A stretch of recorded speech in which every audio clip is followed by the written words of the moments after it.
রাসূলকে আমরা ততটুক ভালোবাসবো, রাসূলকে ভালোবাসার লিমিট আমাদের ততটুক থাকবে যতটুক সাহাবীরা ভালোবেসেছেন, যতটুক সাহাবীদের পরে তাবেঈরা ভালোবেসেছেন, তাবেঈদের পরে তাবেঈ যারা খয়রুল কুরুনি বলা হয়, ইসলামের তিনটা যুগের মানুষ যতটুক ভালোবেসেছে, আমরা কি এর থেকে বেশি ভালোবাসবো না কম বাসবো? বলেন, কথা বলে না।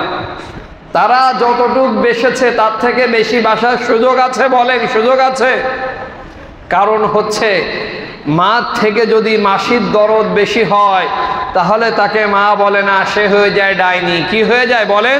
ডাইনি।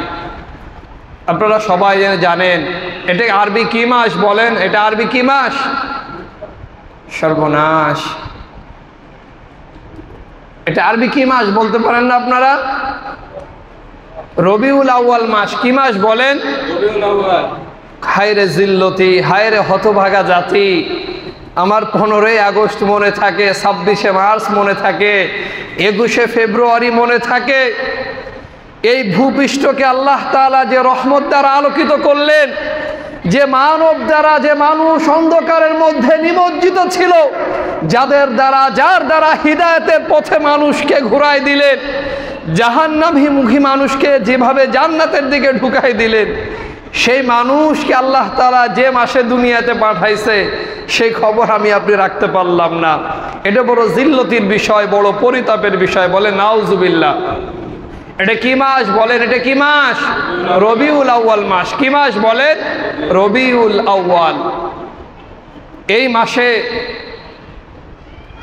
অধিকাংশ মত অনুযায়ী আল্লামা ইবনে আসাকির তথা বড় বড় ইতিহাসবিদদের লিখনী অনুযায়ী, ইতিহাস পড়লে আমরা জানতে পাই সব থেকে বেশি মত পাওয়া যায় নবী মুহাম্মদ সাল্লাল্লাহু আলাইহি ওয়াসাল্লামকে আল্লাহ তাআলা দুনিয়া সে এই মাসে পাঠিয়েছেন। বলেন সুবহানাল্লাহ।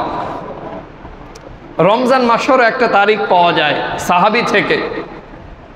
তো বেশিরভাগ মত হচ্ছে এই রবিউল আউয়াল মাসে আল্লাহ সুবহানাহু ওয়া তাআলা এই ভূপৃষ্ঠকে আলোর দ্বারা আলোকিত করার জন্য নূর নবী মুহাম্মদ মুস্তাফা সাল্লাল্লাহু আলাইহি সাল্লামকে দুনিয়াতে পাঠিয়েছিলেন। বলেন সুবহানাল্লাহ। নবী মুহাম্মদ সাল্লাল্লাহু আলাইহি ওয়াসাল্লামকে আল্লাহ তাআলা দুনিয়াতে যে পাঠিয়েছেন, এই পাঠানোর অনেকগুলো কারণ আছে, যে কারণ আমি আপনি বলে শেষ করতে পারবো না। কিন্তু আল্লাহ সুবহানাহু ওয়া তাআলা এই নবীকে দুনিয়াতে কোন কাজের জন্য পাঠিয়েছেন এবং এই নবীকে অনুসরণ আমরা কিভাবে করব, এই ব্যাপারে আল্লাহ সুবহানাহু ওয়া তাআলা তার কালামে পাকের মধ্যে আমাদের একটা ছোট গাইডলাইন দিয়ে দিয়েছেন। আল্লাহ সুবহানাহু ওয়া তাআলা বলেন, মা আতাকুমুর রাসূলু ফাখুযুহু ওয়া মা নাহাকুম আনহু ফান্তাহু। মা আতাকুমুর রাসূল, তোমাদের নবী তোমাদের জন্য যা কিছু নিয়ে আসছে, ফাখুযু, এই নবীর নিয়ে আসা সমস্ত কথাগুলো, এই দুনিয়ার বুকে আল্লাহ তাআলার পক্ষ থেকে কোরআনকে কে নিয়ে আসছেন? কথা বলেন না, কে নিয়ে আসছেন বলেন? আমাদের নবী। দুনিয়ার বুকে নামাজকে কে নিয়ে আসছেন বলেন? আমাদের নবী। তো আল্লাহ তাআলা বলতেছেন, মা আতাকুমুর রাসূলু ফাখুযু, তোমাদের নবী তোমাদের জন্য আল্লাহর পক্ষ থেকে যা নিয়ে আসছে সেই জিনিসগুলো তোমরা আঁকড়ায় ধরো। ওয়া মা নাহাকুম আনহু ফান্তাহু, আর নবী মুহাম্মদ মুস্তাফা সাল্লাল্লাহু আলাইহি ওয়াসাল্লাম আমাকে আপনাকে তথা সারা পৃথিবীর মানুষকে, জিন ইনসানকে যেসব জিনিস থেকে বিরত থাকতে বলেছে সেই জিনিস থেকে বিরত থাকা। যেহেতু আল্লাহ সুবহানাহু ওয়া তাআলা তার নবীকে এই মাসে এই ভরা পৃষ্ঠে পাঠিয়েছেন, নবী মুহাম্মদ সাল্লাল্লাহু আলাইহি ওয়াসাল্লাম শামাইলে তিরমিজির মধ্যে হাদিস এসেছে, নবী মুহাম্মদ সাল্লাল্লাহু আলাইহি ওয়াসাল্লাম হাদিসের মধ্যে নিজের পরিচয় দিচ্ছেন, হে মানব জাতি তোমরা আমার পরিচয় শুনো। রাসূলুল্লাহ সাল্লাল্লাহু আলাইহি সাল্লামের হাদিস পাওয়া যায়, قال رسول الله صلى الله عليه وسلم আল্লাহ রাসূল সাল্লাল্লাহু আলাইহি ওয়াসাল্লাম বলেন, ইন্নালি আসমাআন, নিশ্চয় আমার অনেকগুলো নাম রয়েছে। এই কথা কে বলেছেন বলেন? নবী মুহাম্মদ সাল্লাল্লাহু আলাইহি ওয়াসাল্লাম। নবী মুহাম্মদ সাল্লাল্লাহু আলাইহি ওয়াসাল্লাম বলেন, আনা আহমদ, আনা মুহাম্মদ, আমি হচ্ছি মুহাম্মদ, আমার আরেক নাম হচ্ছে আহমদ। নবী মুহাম্মদ সাল্লাল্লাহু আলাইহি ওয়াসাল্লাম তারা বলেন, ওয়া আনা মাহি, আমি হচ্ছি মাহি।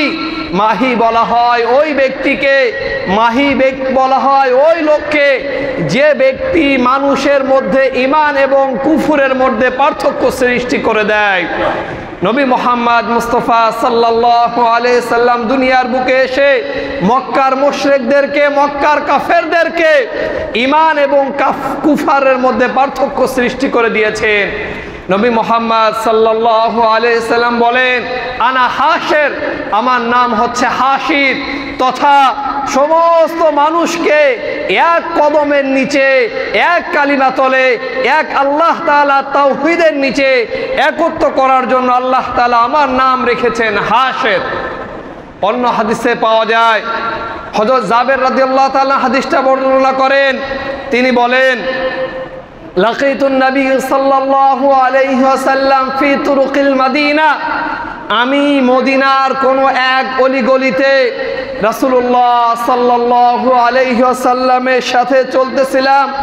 রাসূলুল্লাহ সাল্লাল্লাহু আলাইহি ওয়াসাল্লামের সাথে আমি অতিক্রম করতেছিলাম। ঠিক এমন সময় রাসূলুল্লাহ সাল্লাল্লাহু আলাইহি সাল্লাম বলেন, আনা মুহাম্মদ ওয়া আনা আহমদ, আমি হচ্ছি মুহাম্মদ, আমি হচ্ছি আহমদ। রাসূলুল্লাহ সাল্লাল্লাহু আলাইহি ওয়াসাল্লাম নিজের পরিচয় দিতেছিলেন। রাসূলুল্লাহ সাল্লাল্লাহু আলাইহি ওয়াসাল্লাম নিজের পরিচয় দিতে দিতে এক এক করে নিজের নাম বলতেছিলেন। রাসূলুল্লাহ সাল্লাল্লাহু আলাইহি সাল্লাম বলেন, আনা মুফাক্কা, তথা আমি হচ্ছি এমন ব্যক্তি, আমিন হচ্ছি এমন যে আমাকে সবার শেষে পাঠানো হয়েছে। লা নবী আবাদি, আমার শেষে কোনো নবী আসবে না। রাসূলুল্লাহ সাল্লাল্লাহু আলাইহি সাল্লাম বলেন, আনা মুলাহিক, আমি হচ্ছি এমন ব্যক্তি যিনি দুনিয়ার বুকে কাফের মুশরিকের সাথে আল্লাহ তাআলা আমাকে যুদ্ধ করার জন্য, তাদেরকে ধ্বংস করার জন্য আল্লাহ তাআলা আমাকে আপনাকে দুনিয়াতে পাঠিয়েছেন। আল্লাহ তাআলা আমাকে এই দুনিয়াতে পাঠিয়েছেন। আল্লাহ রাসূল সাল্লাল্লাহু আলাইহি সাল্লাম এইভাবে সাহাবীদের কাছে নিজের নামের পরিচয় দিতে থাকতেন।